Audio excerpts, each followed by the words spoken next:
प्रेम से बोलिए श्री सत्यनारायण भगवान की जय। आज के दिन श्री सत्यनारायण भगवान की कथा पढ़ी अथवा सुनी जाती है। तो आइए आज आपको सुनाते हैं श्री सत्यनारायण भगवान की संपूर्ण व्रत कथा। तो कथा को पूरी श्रद्धा और प्रसन्नचित्त मन से पूरा अवश्य सुनिएगा। एक समय नैमिषारण्य तीर्थ में शौनक आदि 88,000 ऋषियों ने श्री सूत जी से पूछा, हे सूत जी, हे वेद वेदांत के ज्ञाता, इस कलयुग में वह कौन सा व्रत तप है जिसको करने से मनवांचित फल मिलता है। हे महामुनि, कृपा करके हमें कलयुग में पापों से छुटकारा और धन्य दान देने वाला कोई उपाय बताए। हम सब ऋषि मुनि आपके श्री मुख से वह उपाय सुनना चाहते हैं। श्री सूत जी बोले, हे मुनि श्रेष्ठ, तुम धन्य हो जिसने प्राणियों के हित के लिए ऐसा उत्तम प्रश्न किया है। एक बार ऐसा ही प्रश्न नारद जी ने भगवान कमलापति से किया था, वही मैं आपको सुनाता हूँ। एक बार नारद जी भ्रमण करते करते पृथ्वी लोक में जा पहुँचे। उनका यह भ्रमण तीनों लोकों के प्राणियों के परोपकार की भावना को लेकर था।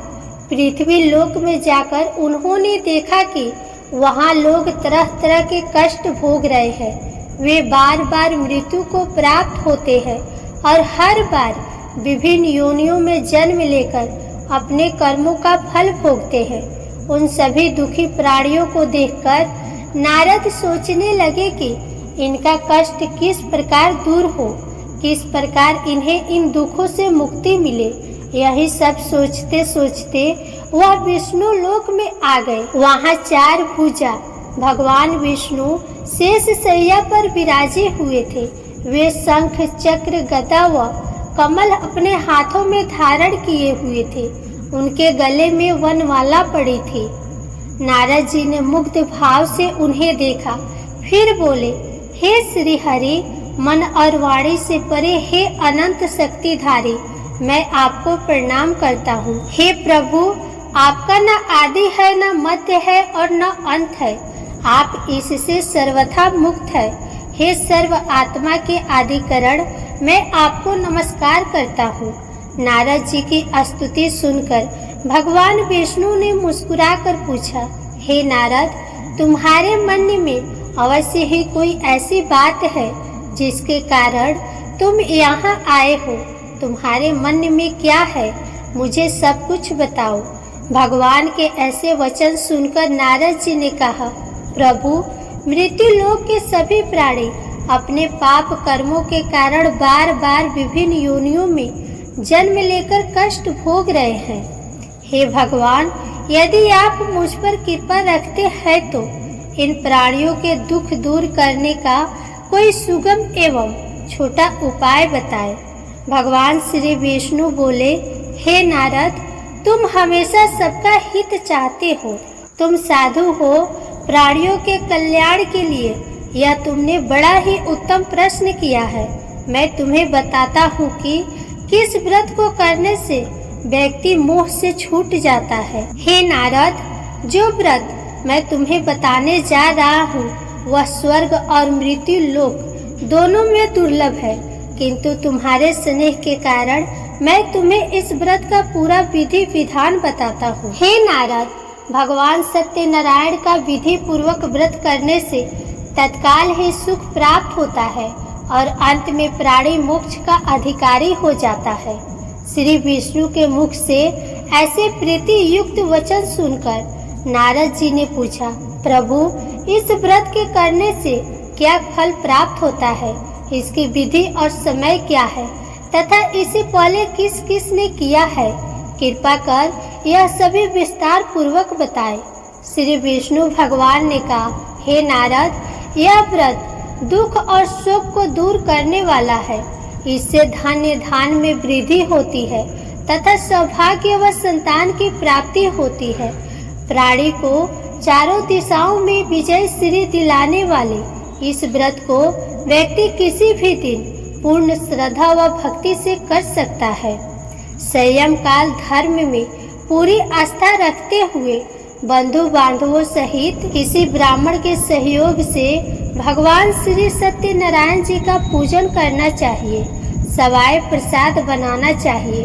प्रसाद में केले का फल, घी, दूध व गेहूं का आटा लेना चाहिए। यदि गेहूं का आटा उपलब्ध न हो तो चावल का आटा ले और उसमें शक्कर के स्थान पर गुड़ मिला ले। यह सब मिलाकर सवाए बना नैवेद्य भगवान को अर्पण कर इसके बाद कथा सुनकर प्रसाद ग्रहण करना चाहिए तथा ब्राह्मणों को दक्षिणा देनी चाहिए। बंधु बांधवों सहित ब्राह्मणों को भोजन कराकर स्वयं भी भोजन ग्रहण करना चाहिए। प्रसाद आदि ग्रहण करने के बाद भजन कीर्तन आदि करना चाहिए। फिर भगवान सत्यनारायण का स्मरण करते हुए सभी बंधु बांधव अपने घरों को प्रस्थान करें। इस प्रकार जो भी भगवान श्री सत्यनारायण जी का व्रत पूजन करता है उसकी सभी मनोकामनाएं अवश्य ही पूर्ण होती है। इस कलयुग में दुख एवं दरिद्रता से छुटकारा पाने का सबसे छोटा कोई उपाय नहीं है। इसके प्रसंग में श्री सूत जी बोले, हे मुनीश्वर, पहले इस व्रत को किस किसने किया, तुम्हें इस विषय में बताता हूँ, सुनिए।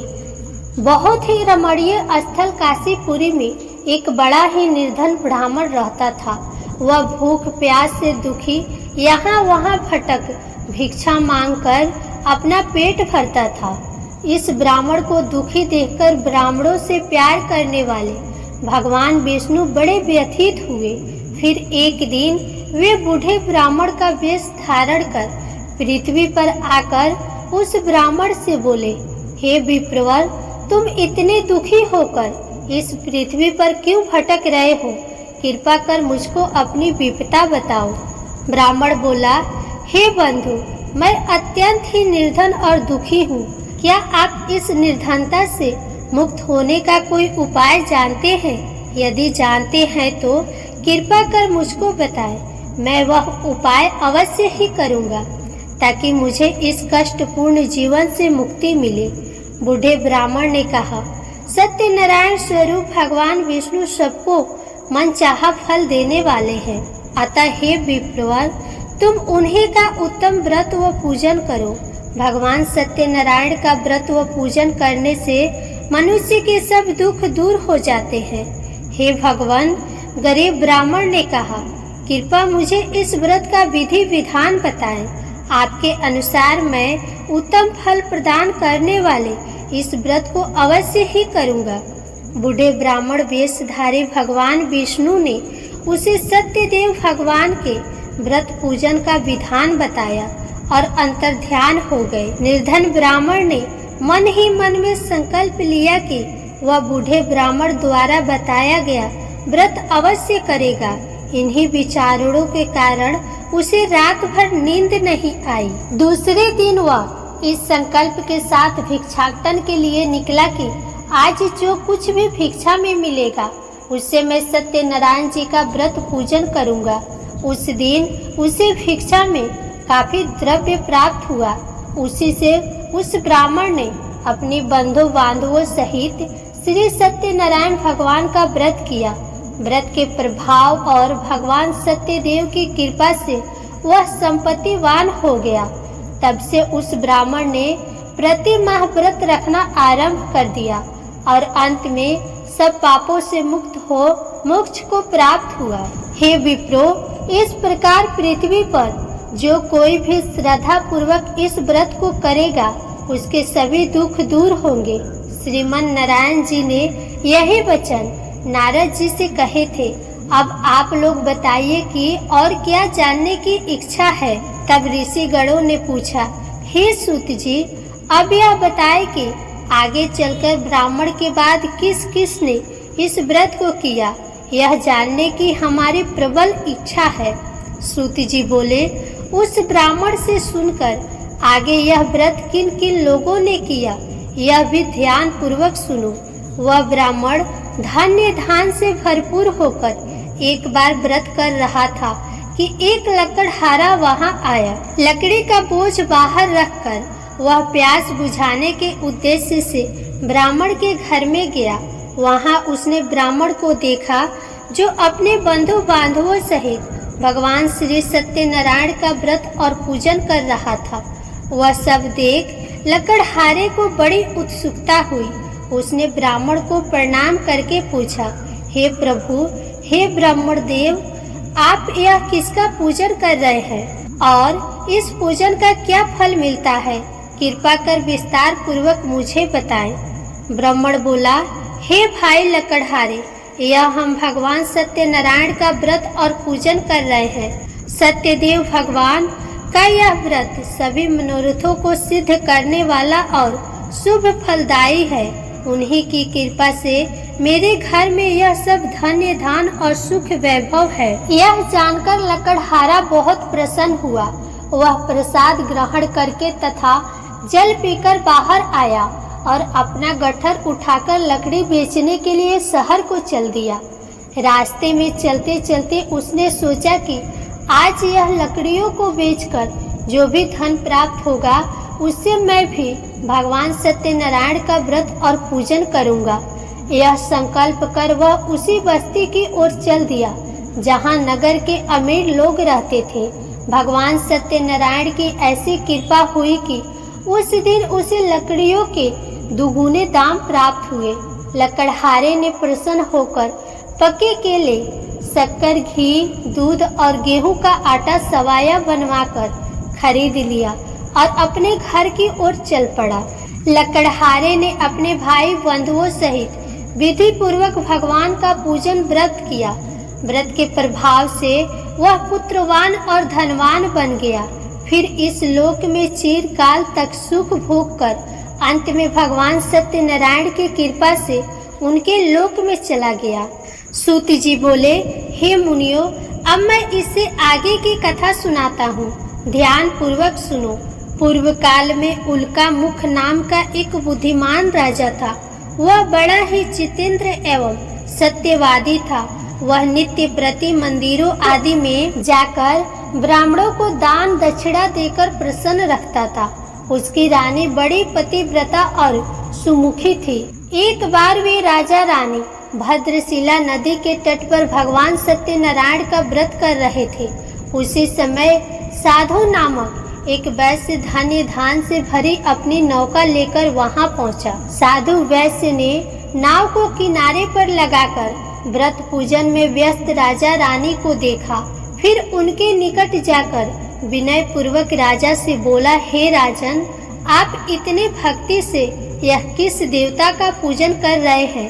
कृपा कर यह सब वृतांत मुझे बताएं। राजा उसकी विनय सुनकर बोला, हे वैश्य, हम अपने बंधु बांधवों सहित विष्णु भगवान जैसे तेजस्वी भगवान श्री सत्यनारायण जी का व्रत और पूजन कर रहे हैं। यह सब हम पुत्र आदि की प्राप्ति के लिए कर रहे हैं। राजा की बात सुनकर साधु बोला, महाराज, आप कृपा करके मुझे इस व्रत के संबंध में सारा विधान बताएं ताकि मैं भी यह व्रत करूं। मेरे भी कोई संतान नहीं है।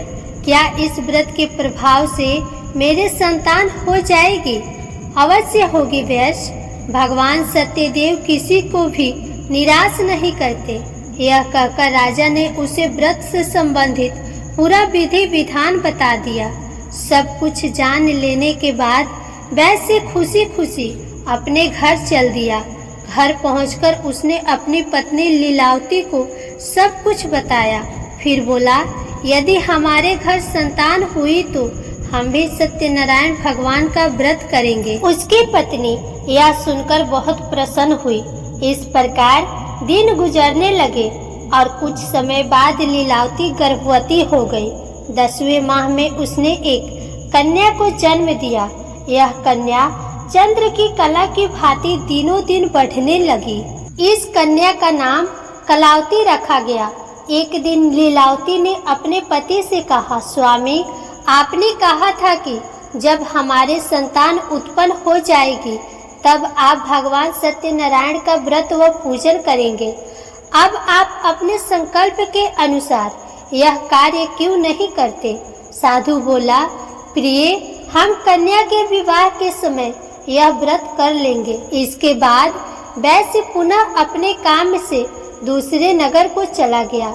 इधर कन्या भगवान सत्यनारायण की कृपा से तेजी से बढ़ रही थी। एक दिन वैश्य ने अपनी पुत्री को सहेलियों के साथ विचरण करते देखा तो उसे सुधि आई कि कन्या सयानी हो गई है और अब इसका विवाह कर देना चाहिए। अतः पत्नी से विचार विमर्श करके उसने शीघ्र ही कन्या के योग्य वर तलाशने के लिए अपने दूतों को भेज दिया। वैश्य की आज्ञा पाकर दूत सर्वप्रथम सुसंपन्न कांचन नगर को चल दिए। कुछ दिनों बाद वे वहां से एक बड़े ही गुणवान और सुंदर वैश्य पुत्र को अपने साथ ले आए। साधु वैश्य ने अपने बंधु बांधवों सहित उसे देखा और वार्तालाप करके संतुष्ट हो गया। फिर कुछ दिन बाद उसने विधि पूर्वक अपनी कन्या का विवाह उसके साथ कर दिया, लेकिन दुर्भाग्यवश उस समय भी वह भगवान श्री सत्यनारायण जी का व्रत और पूजन करना भूल गया। परिणाम स्वरूप श्री सत्यनारायण भगवान रुष्ट हो गए। इस प्रकार कुछ समय बीत गया। अब वैश्य ने सोचा कि व्यापार के लिए चलना चाहिए।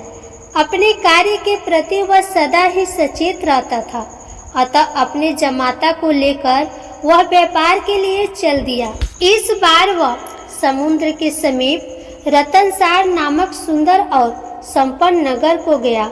वहां जाकर वह अपने जमाता के साथ व्यापार में व्यस्त हो गया। इस सुंदर और संपन्न नगर में राजा चंद्रकेतु का राज्य था। उस समय अपनी प्रतिज्ञा से भ्रष्ट हुए वैश्य को भगवान सत्यनारायण ने श्राप दे दिया कि हे वैश्य, तू घोर कष्ट को प्राप्त होगा। एक दिन राजा की संपत्ति चुराकर एक चोर वहां से गया जहां वैश्य साधु और उसका जमाता ठहरे हुए थे। उसके पीछे राजा के सिपाही लगे थे, अतः डर के मारे उसने राजा का चुराया हुआ धन वहीं छोड़ दिया और अलोप हो गया। उसके पीछे पीछे आए सिपाहियों ने राजा का धन वहीं पड़ा देखा तो चोरी के अपराध में उन दोनों वैश्यों को बंदी बना लिया। हर्षित होकर सिपाहियों ने जाकर राजा को बताया, महाराज, राजमहल में चोरी करने वाले 2 चोरों को हम पकड़ लाए हैं, आप देखकर आज्ञा दें। राजा ने बिना कुछ देखे भाले और विचार किए आज्ञा दी कि उन दोनों को बंदी गृह में डाल दिया जाए। भगवान श्री सत्यनारायण जी की माया से किसी ने भी उनकी बात नहीं सुनी। राजा चंद्रकेतु की आज्ञा से उनका सारा धन भी छीन लिया गया। उधर भगवान के श्राप के कारण वैश्य की पत्नी भी बहुत दुखी हो गई। उसके घर की सारी संपत्ति चोर ले गए। वह शरीर से रुगड़ होकर चिंतित अवस्था में अन्न के लिए घर घर भटकने लगी। पहनने ओढ़ने की क्या कहे, घर में खाने को अन्न का दाना तक नहीं रहा। ऐसा ही हाल उसकी पुत्री कलावती का भी था। एक दिन भूखी प्यासी कलावती एक ब्राह्मण के यहाँ गई, जहाँ उसने भगवान सत्यनारायण जी का व्रत व पूजन होते देखा। उसने वहाँ बैठकर बड़ी श्रद्धा से कथा सुनी और प्रसाद लेकर रात को अपने घर लौटी। घर आने पर उसकी माँ ने पूछा, बेटी, इतनी रात गए तक तू कहाँ थी तथा तेरे मन में क्या है? कलावती ने माँ को बताया, मैंने एक ब्राह्मण के घर पर सभी मनोकामनाओं को पूर्ण करने वाले भगवान सत्यनारायण का व्रत होते देखा है। मैं भी वही थी और श्रद्धा पूर्वक कथा श्रवण कर रही थी। कन्या की बात सुनकर वैश्य की पत्नी को तत्काल स्मरण हो आया कि उसके पति ने व्रत करने का संकल्प लिया था, किंतु आज तक व्रत नहीं किया। उसने सोचा कि संभव है, इसीलिए हम पर यह कष्ट आ गए हों। यह सोचकर उसने तत्काल निर्णय लिया कि अपनी पुत्री के साथ वह भी इस व्रत को करेगी। दूसरे ही दिन लीलावती ने अपने बंधु बांधवों के साथ व्रत किया और भगवान सत्यदेव से प्रार्थना की कि उसके पति व जमाता शीघ्र लौट आए और प्रभु सत्यनारायण उनके अपराध को क्षमा करे। लीलावती द्वारा किए गए व्रत और उसकी प्रार्थना को सुनकर भगवान सत्यदेव प्रसन्न हो गए। उसी रात उन्होंने स्वप्न में राजा चंद्रकेतु को दर्शन देकर आज्ञा दी कि हे राजा, सवेरा होते ही उन दोनों वैश्यों को मुक्त कर दे तथा उनका छीना हुआ धन भी लौटा दे। यदि ऐसा नहीं करेगा तो मैं धन और पुत्रों सहित तेरे राज्य का नाश कर दूंगा। इतना कहकर भगवान अंतर ध्यान हो गए। सुबह राजा की आंखें खुली तो उसने सभी सभासदों को अपने स्वप्न के विषय में बताया। फिर आदेश दिया कि चोरी के अपराध में बंदी उन वैश्यों को तत्काल छोड़ दिया जाए और हमारे समक्ष लाया जाए। सिपाही आदर सहित उन दोनों को राजा के समक्ष ले आए। दोनों ने नम्रता से राजा को नमस्कार किया। वे डर रहे थे कि राजा न जाने अब क्या आज्ञा दे दे, लेकिन उन्हें देखकर बड़े ही आदर भाव से राजा ने कहा, भगवान ने आपको कष्ट दिया है, किंतु अब डरने की कोई बात नहीं है। यह कहकर राजा ने बेड़ियां कटवाकर उनकी हाजामत वगैरह बनवाई और गहनों वस्त्रों से उन्हें अलंकृत कर उनकी प्रशंसा की। उनका जो धन छीना था उससे दुगुना उन्हें देकर विदा किया। दोनों ने राजा को प्रणाम किया तथा धन लेकर खुशी खुशी अपने घर को चल दिए। सूत जी बोले, इस प्रकार साधु नामक वैश्य मंगल स्मरण करके और ब्राह्मणों को दक्षिणा आदि देकर अपने घर चल दिया। अभी वह कुछ ही दूर चला था कि भगवान सत्यनारायण ने साधु वैश्य को मनोवृत्ति जानने के उद्देश्य से दंडी का वेश धारण कर उससे पूछा, हे वैश्य, तेरी नाव में क्या है? धन के मद में चूर वैश्य ने कहा, हे दंडी स्वामी, क्या तुम्हें मुद्रा चाहिए? मेरी नाव में तो बेल पत्र भरे हैं। वैश्य के ऐसे निष्ठुर वचन सुनकर दंडी वेशधारी भगवान सत्यनारायण ने कहा, हे वैश्य, तुम्हारा कहना सत्य हो। इतना कह दंडी वैश्य के पास से हटकर कुछ दूर समुद्र के किनारे जा बैठ गए। दंडी के जाने के बाद साधु ने महसूस किया कि नाव काफी हल्की हो गई है और कुछ फूली हुई लग रही है। वह बहुत चकित हुआ और कपड़ा हटाकर देखा। धन के स्थान पर बेलपत्र देखकर उसे मूर्छा आ गई। उसके जमाता ने उसे संभाला और जल आदि छिड़क कर होश में लाया। होश में आने पर वह अपने धन के लिए विलाप करने लगा। तब उसके दामाद ने कहा, इस प्रकार शोक क्यों करते हैं? यह उस दंडी स्वामी का श्राप है। वह दंडी सर्वसमर्थ है, इसमें संशय नहीं। उनकी शरण में चलिए, वहां जाने पर ही मनवांचित फल मिलेगा। दामाद का कहना मानकर वैश्य दंडी स्वामी की शरण में गया और प्रणाम कर आदर पूर्वक बोला, हे प्रभु, मैंने जो कुछ भी आपसे कहा था उसके लिए मुझे क्षमा कर दे। ऐसा कहते समय वह महाशोक में व्याकुल हो उठा। वैश्य को रोते देखकर दंडी स्वामी ने कहा, रो मत। सुनो साधु, तुम मेरी पूजा से विमुख हुए हो। हे कुबुद्धि, इसलिए मेरी आज्ञा से ही तू बार बार दुख भोग रहा है। अब वैश्य को सारी बात समझ में आ गई। वह विनती करते हुए बोला, हे प्रभु, आपकी माया को तो ब्रह्मा आदि भी नहीं समझ सके, फिर मैं भला आपकी लीला को कैसे समझ सकता हूँ? ब्रह्मा आदि भी आपके अद्भुत रूप व गुणों को नहीं जानते। मैं माया से भ्रमित मूढ़ बुद्धि आपको कैसे पहचान सकता हूँ? मैं अपनी सामर्थ्य अनुसार आपकी पूजा करूँगा। कृपा प्रसन्न हो।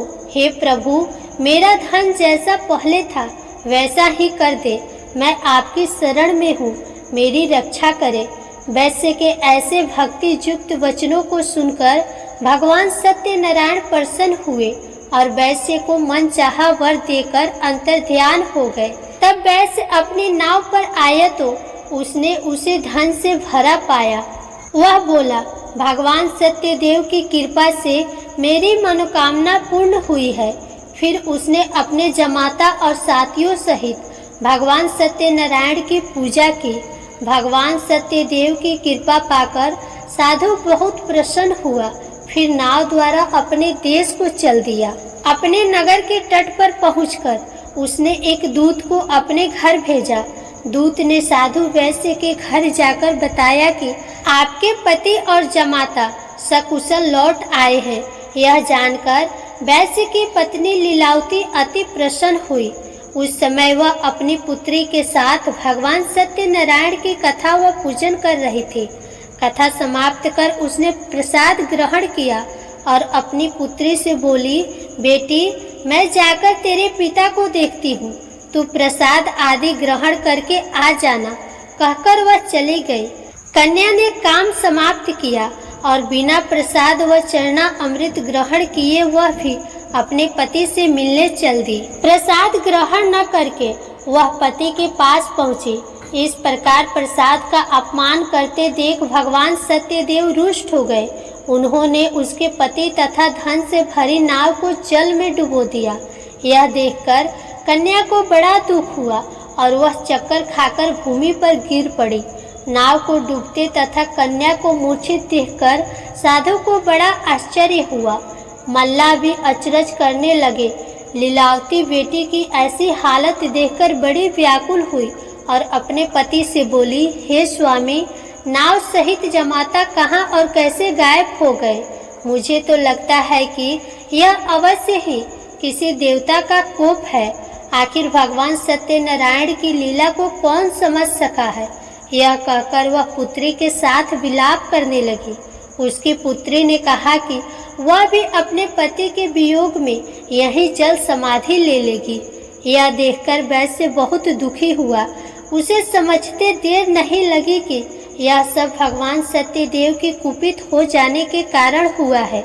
पुत्री या पत्नी से अवश्य ही कोई भूल हुई होगी। आखिर उनकी माया को कौन समझ सकता है? मैं स्वयं उनकी माया से मोहित हूँ। उसने उन्हें अपने पास बुलाकर अपनी शंका व्यक्त की और बोला, मैं विधि विधान से भगवान सत्यनारायण का पूजन करूँगा। वे मेरी पुत्री को क्षमा करें। वह बार बार भगवान से क्षमा याचना करने लगा तो भगवान सत्यदेव उस पर प्रसन्न हो गए। तभी भविष्यवाणी हुई, हे साधु, तेरी पुत्री मेरा प्रसाद छोड़कर अपने पति को देखने आई थी। इसी कारण इसका पति नौका सहित अदृश्य हो गया है। यदि यह घर जाकर प्रसाद ग्रहण करके आए तो इसका पति इसे अवश्य ही मिल जाएगा, इसमें कोई संशय नहीं है। वैश्य की पुत्री ने भी यह भविष्यवाणी सुनी। वह तत्काल घर गई और प्रसाद ग्रहण किया। जब कन्या लौटकर आई तो उसका पति सही सलामत वहां उपस्थित था। यह देखकर वह बहुत प्रसन्न हुई और पिता से बोली, हे पिताजी, अब घर को चलिए, अब क्या देर है। हे बेटी, हमें भगवान सत्यदेव का पूजन करना है। कहकर साधु ने सबके साथ मिलकर भगवान सत्यनारायण की कथा व पूजन किया। फिर अपने बंधु बांधवों और जमाता सहित घर गया।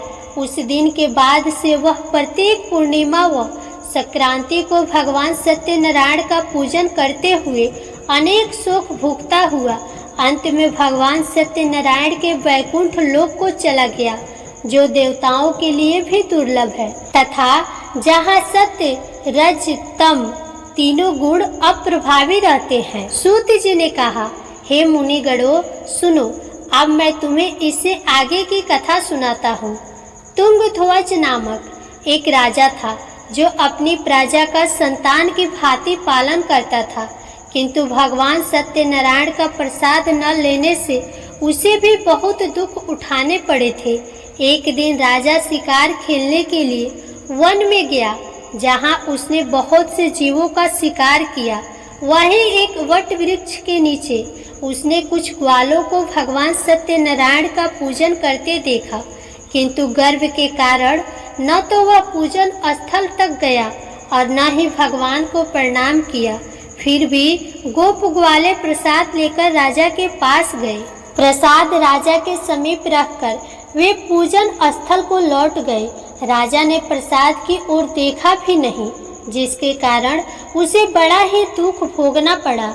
उसके 100 पुत्र, धान्य व राज्य सभी कुछ नष्ट हो गए।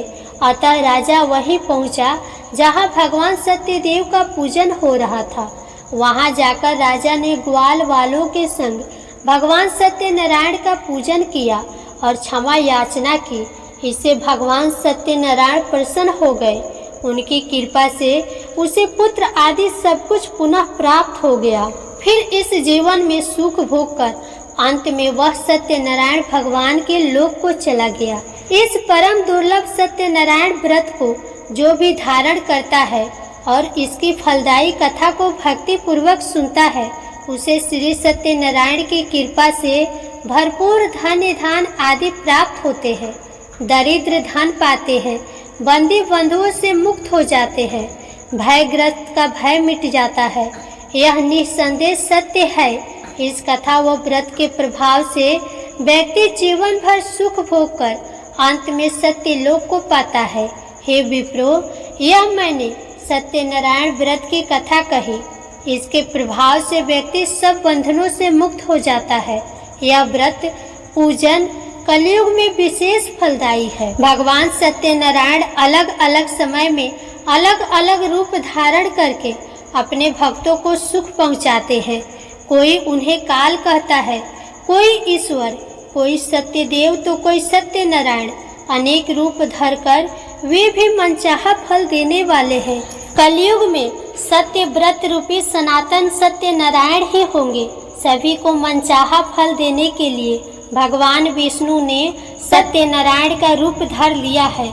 हे मुनिगण, जो इस कथा का नित्य पाठ करेंगे अथवा सुनेंगे, श्री सत्यनारायण की कृपा से उनके समस्त पाप नष्ट हो जाएंगे। सूत जी बोले, हे मुनीश्वरों, जिन्होंने सत्यनारायण का व्रत पहले किया था, उनके अगले जन्म की कथा सुनाता हूँ। सुनो। महान बुद्धिमान शतानंद ब्राह्मण सुदामा हुआ और श्री कृष्ण की आराधना कर मोक्ष को प्राप्त हुआ। लकड़ी बेचने वाला लकड़हारा भील गुहराज बना और श्री राम जी की सेवा कर मोक्ष का अधिकारी हुआ। राजा उल्का मुख महाराज दशरथ हुए और श्री रंगनाथ की पूजा कर वैकुंठवासी हुए। साधु वैश्य सत्य व्रतधारी मोरध्वज राज बना। वह आधा शरीर आरे से चीरकर दान देने के कारण मोक्ष को प्राप्त हुआ। राजा तुंगध्वज स्वयंभू मनु हुए। वे सभी को वैष्णव पथ पर लाकर भगवत बना वैकुंठ को गए। प्रेम से बोले श्री सत्यनारायण भगवान की जय। जय श्री हरि विष्णु।